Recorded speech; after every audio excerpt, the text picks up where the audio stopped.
Hello दोस्तों, स्वागत है आप सभी का हमारे YouTube channel Shri education classes में। और आज हम कोऑर्डिनेशंस का 5th लेक्चर करने वाले हैं। और आज हमारी टॉपिक है बेटा वो है बॉन्डिंग इन कोऑर्डिनेशन कंपाउंड। इससे पहले हमारे YouTube चैनल में आप 4 लेक्चर जरूर देखना जो आपके Werner theory, some important terms in coordination compound and isomerism and nomenclature of coordination compound. अगर वीडियो अच्छी लगे तो लाइक, शेयर एंड सब्सक्राइब जरूर करना हमारे YouTube channel C education classes. आज हम पढ़ने वाले हैं bonding in coordination compound. Bonding in coordination compound, generally हमें पता है कि बॉन्डिंग के बारे में हमारे पास 2 थ्योरीज आती है कोऑर्डिनेशन कंपाउंड में। एक आती है हमारी वीबीटी, संयोजकता बंध सिद्धांत, वैलेंस बॉन्ड थ्योरी, और एक हमारी आती है बेटा CFT, crystal field theory, crystal क्षेत्र सिद्धांत। एलएफटी भी आती है, एमओटी भी आती है, लिगेंड फील्ड थ्योरी भी आती है, मॉलिक्यूलर ऑर्बिटल थ्योरी भी आती है, बट वो हम यहाँ पर क्या नहीं करने वाले, डिस्कस करने वाले नहीं है। हमारे 12th के सब्जेक्ट में है सिर्फ और सिर्फ हमारे पास क्या है, वीबीटी और क्या है बेटा, सीएफटी है। क्लियर है? तो आज हम डिस्कस करने वाले हैं, सबसे पहले हम जो डिस्कस करेंगे बेटा वो करेंगे वीबीटी। वीबीटी मतलब valence bond theory, valence bond theory या संयोजकता बंध सिद्धांत। क्लियर है भाई? संयोजकता बंध सिद्धांत। जनरली देखो हमें कुछ डाउट्स रहते हैं कि सर जो कोऑर्डिनेशन कंपाउंड होते हैं, कोऑर्डिनेशन जो कंपाउंड होते हैं, उप संयोजी जो यौगिक होते हैं, उनमें मेटल और लिगेंड के बीच में कौन सा बॉन्ड रहता है? मेटल और लिगेंड के बीच में कौन सा बॉन्ड प्रेजेंट रहता है? तो वीबीटी क्या कहता है कि जो मेटल और आपका क्या रहता है, लिगेंड रहता है, इसमें 100% आपका कौन सा बॉन्ड नहीं रहता है, आयोनिक बॉन्ड क्या नहीं रहता है, प्रेजेंट नहीं रहता है। मतलब इसमें कुछ न कुछ कैरेक्टर जो रहते हैं, कुछ ना कुछ जो प्रकृति रहती है वो किस बॉन्ड की भी रहती है, कोवलेंट कैरेक्टर भी इसका कुछ ना कुछ यहाँ पे क्या रहता है, इन्वॉल्व रहता है। क्लियर है? दूसरी बात वीबीटी के अकॉर्डिंग क्या है बेटा कि मेटल और लिगेंड के बीच में, मेटल और लिगेंड के बीच में जो बॉन्ड बनता है उसमें मेटल की डी ऑर्बिटल, मेटल की डी ऑर्बिटल और साथ ही साथ आउटर की जो सेल है एस, और जो आपका क्या रहेगा पी ऑर्बिटल्स रहती है लास्ट सेल की, वो क्या करती है बेटा, बॉन्डिंग बनाने में क्या करती है, पार्टिसिपेट करती है, भाग लेती है। क्लियर है भाई? और वीबीटी क्या कहता है, वीबीटी एक्सप्लेन करता है ज्योमेट्री ऑफ कॉम्प्लेक्स कंपाउंड यानी कोऑर्डिनेशन कंपाउंड, कोऑर्डिनेशन कंपाउंड की यानी उप संयोजी यौगिक की ज्यामिति, चुंबकीय गुण यानी मैग्नेटिक कैरेक्टर, स्पिन यानी चक्रण, और संकरण यानी हाइब्रिडाइजेशन की क्या करता है बेटा, व्याख्या करता है। क्लियर है भाई? तो एक एग्जांपल के थ्रू हम वीबीटी को समझते हैं बेटा, एक एग्जांपल के थ्रू हम किसको समझते हैं, वीबीटी को समझते हैं। एक एग्जांपल ले लेते हूं बेटा मैं आपका, कोबाल्ट, और कोबाल्ट के साथ NH3 जो है बेटा वो कितने जुड़ गए, 6, और बाहर है 3 पॉजिटिव। ठीक है? और इसमें हमें क्या क्या कैलकुलेट करना है, सबसे पहले ऑक्सीडेशन नंबर, फिर इसका क्या होगा, नोमेनक्लेचर यानी नेम, फिर इसमें हम क्या देखेंगे बेटा, हाइब्रिडाइजेशन, हाइब्रिडाइजेशन मतलब संकरण, फिर उस संकरण के बाद इसकी क्या देखेंगे बेटा, ज्योमेट्री, ज्योमेट्री के बाद इसमें क्या देखेंगे बेटा, मैग्नेटिक कैरेक्टर, मैग्नेटिक कैरेक्टर, और मैग्नेटिक के बाद इसमें क्या देखेंगे बेटा, स्पिन, लो स्पिन है या हाई स्पिन है। क्लियर है भाई? तो सबसे पहले हमें क्या करना है, ऑक्सीडेशन नंबर निकालना है बेटा, इस कंपाउंड का क्या निकालना है, ऑक्सीडेशन नंबर कैलकुलेट करना है। ठीक है भाई? सबसे पहले हमें किसका निकालना है, कोबाल्ट का। तो कोबाल्ट के लिए मैं क्या रख दूं, यहाँ पर X रख लूं ऑक्सीडेशन नंबर, प्लस इसके साथ कितने अमोनिया जुड़ गए हैं, 6, और हमें पता है अमोनिया पर कोई भी चार्ज नहीं होता है, हाँ लोन पेयर होता है लेकिन चार्ज कोई भी नहीं है, तो 0। और बताओ इक्वल टू, यानी जो ऊपर आपका क्या रहता है, नेगेटिव या पॉजिटिव आयन रहता है उसे हम इक्वल के उस तरफ ले जाते हैं, तो ये क्या हो गया, +3। तो ये क्या हो गया, X = +3। X = +3 का मतलब है कि कोबाल्ट पर +3 यहाँ पर क्या बेटा, चार्ज, मतलब कोबाल्ट ने अपने कितने इलेक्ट्रॉन दे दिए हैं बेटा, 3 इलेक्ट्रॉन। और हमेशा ऑक्सीडेशन नंबर को हम किस में शो करते हैं बेटा, रोमन नंबर्स में क्या करते हैं, शो करते हैं। क्लियर है भाई? सबसे पहले हमने इसकी क्या निकाल दी, ऑक्सीडेशन नंबर निकाल दिया। अब इसका नेम देख लेते हैं। नेम वाले में आपको रूल पता होना चाहिए। रूल क्या है बेटा, नेम वाले में सबसे पहले हम क्या करेंगे, पॉजिटिव काउंटर आयन नहीं है सर, फिर उसके बाद नंबर ऑफ लिगेंड कितने हैं, hexa amine, hexa amine, cobalt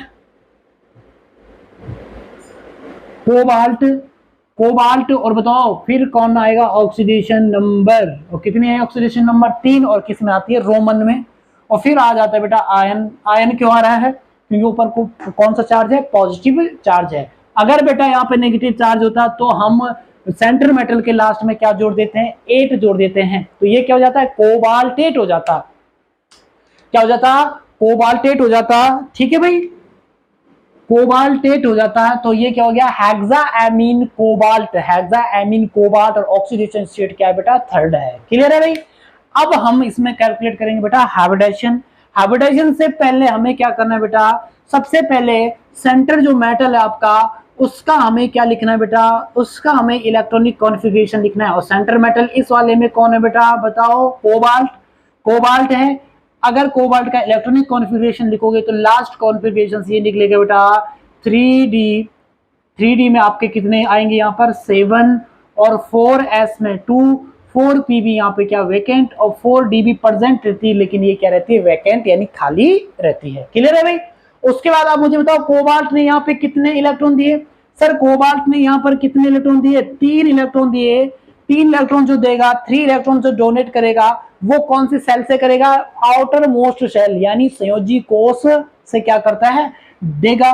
2 electron यहां से 2 निकले, कितने दे रहा है, 3, एक यहां से। तो अब क्या हुआ, लास्ट 3d में 6, 4s में 0, और 4p में भी 0 इलेक्ट्रॉन प्रेजेंट है, और 4d में भी 0 इलेक्ट्रॉन क्या है, प्रेजेंट है।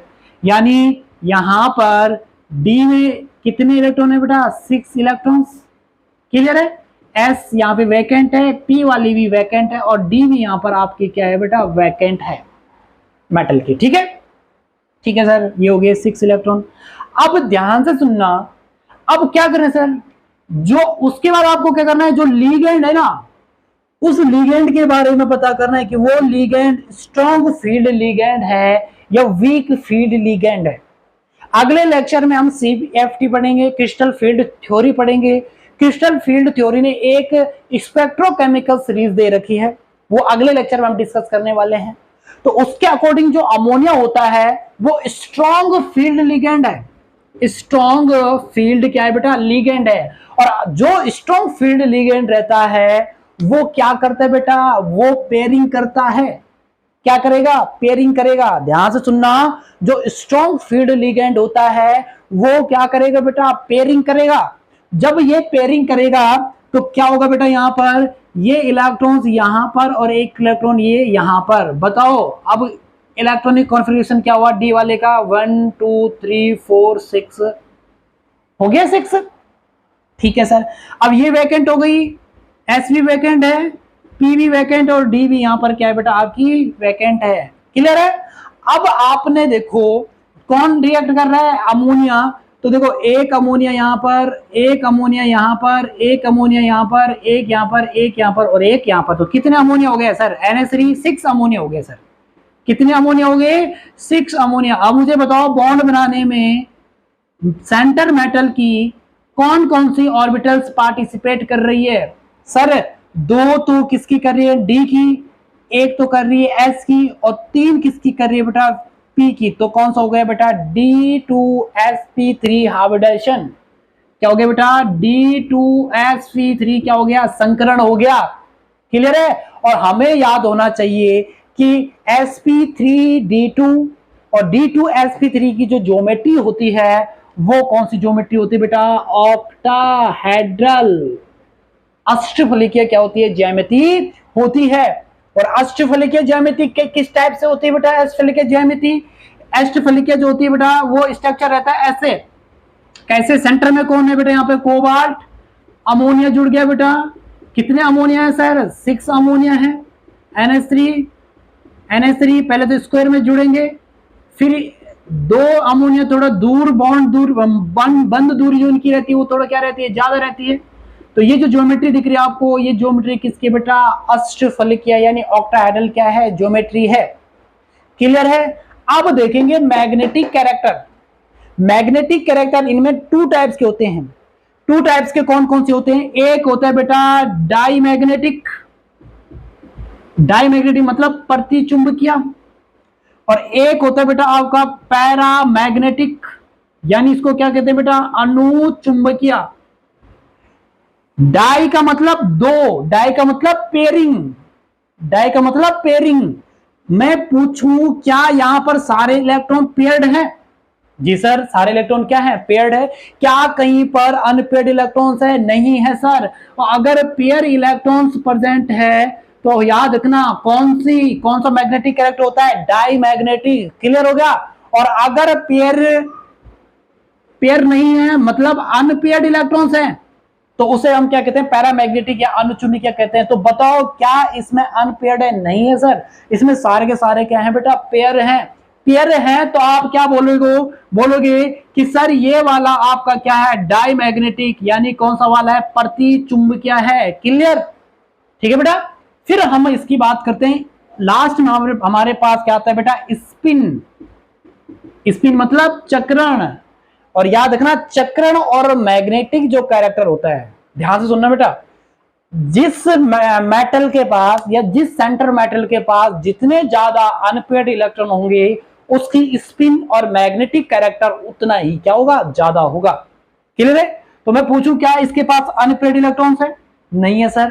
तो आप एक रिलेशनशिप भी लिख सकते हो कि सर स्पिन जो होगी ना वो डायरेक्टली प्रोपोर्शनल यानी समानुपाती होती है बेटा किसके? अनपेयर्ड इलेक्ट्रॉन की। जितने ज्यादा अनपेयर्ड इलेक्ट्रॉन उतना ज्यादा उसका क्या है? Spin. Unpaired electron equal to 0, तो इसकी जो स्पिन होगी वो क्या हो जाएगी बेटा? लो स्पिन हो जाएगी। क्लियर है? क्या ये सभी समझ में आ गया? ठीक है, एक और एग्जांपल देख लेते हैं सर। एक और क्या देख लेते हैं सर? एग्जांपल देख लेते हैं सर। एक और एग्जांपल जो हमारे पास है बेटा, ठीक है, एक और जो एग्जांपल है सर हमारे पास वो फ्लोरीन यानी फ्लोरिडो को देख लेते हैं। किसका देख लेते हैं? फ्लोरिडो का।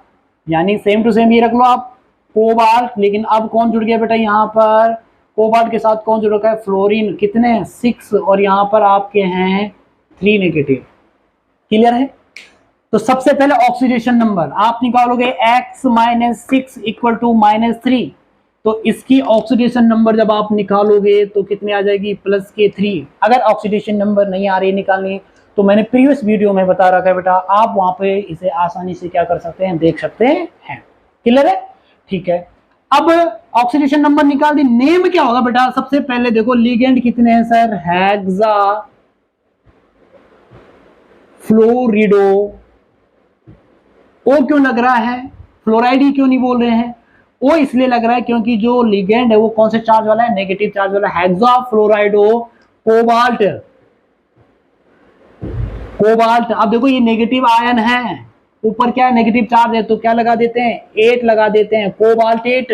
और ऑक्सीडेशन नंबर हमेशा किस में लिखी जाती है? रोमन में। Cobalt 3rd, hexa fluorido cobalt 8 3rd, hexa fluorido cobalt 8 3rd, इसका क्या हो गया बेटा? नेम हो गया। अब उसके बाद हम क्या देखेंगे? हाइब्रिडाइजेशन। कोबाल्ट का एटॉमिक नंबर कितना? 27। ये इसका हमने क्या निकाल दिया? Electronic configurations. डी में 7, एस में 2 और पी में 0 और 4d भी क्या रहती है? 0। कोबाल्ट ने कितनी ऑक्सीडेशन स्टेट? 3, यानी कोबाल्ट ने कितने इलेक्ट्रॉन डोनेट कर रखे हैं? 3, 2 यहां से और 1 यहां से। तो क्या हो जाएगा बेटा? Ar3d6 4s0 4p0 4d में भी क्या है सर? 0 है। तो डी में इस तरीके से दिखा दें सर, 1 2 3 4 5 और एक आ गया 6। क्लियर है? हुंड्स रूल का फॉलो करेंगे भाई, ठीक है। और ये एस पी भी क्या है सर? खाली। और जो यहाँ पर डी है सर वो भी यहाँ पे क्या है? वैकेंट, यानी क्या है? खाली है। क्लियर? अब उसके बाद हमें क्या देखना है कि फ्लोरीन यानी फ्लोराइड जो आपका है वो जो लिगेंड है वो स्ट्रॉन्ग फील्ड है या वीक लिगेंड फील्ड है। मैंने कहा अगले चैप्टर में मतलब अगले लेक्चर में डिस्कस करेंगे स्पेक्ट्रोकेमिकल सीरीज। तो जनरली जो आपका फ्लोराइड है वो आपका कौन सा रहता है बेटा? वीक फील्ड लिगेंड है। वीक फील्ड लिगेंड है मतलब कि पेयरिंग नहीं करेगा। स्ट्रॉन्ग फील्ड होता तो क्या करता? पेयरिंग करता। क्लियर है? लेकिन ये कौन सा? वीक फील्ड, तो ये क्या नहीं करेंगे? पेयरिंग नहीं करेंगे। तो आने वाला जो फ्लोरिडो है, एक फ्लोरीन यहाँ पर एक फ्लोरीन यहाँ पर, एक फ्लोरीन यहाँ पर, एक फ्लोरीन यहाँ पर, एक फ्लोरीन यहाँ पर और एक फ्लोरीन यहाँ पर।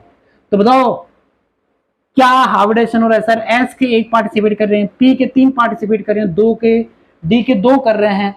तो बताओ हाइब्रिडेशन कौन सा हो गया सर? sp3d2। हाइब्रिडेशन कौन सा हो गया? sp3d2। और मैंने कहा ज्योमेट्री क्या होती है इसकी? ऑक्टाहेड्रल। अब मुझे बताओ मैग्नेटिक कैरेक्टर, अनपेयर्ड इलेक्ट्रॉन्स हैं, अनपेयर्ड इलेक्ट्रॉन है मतलब मैग्नेटिक फील्ड का क्या होगा? हाई होगा। हाई का मतलब ये कौन सा वाला होता है? पैरामैग्नेटिक, मतलब कि अनुचुंबकीय।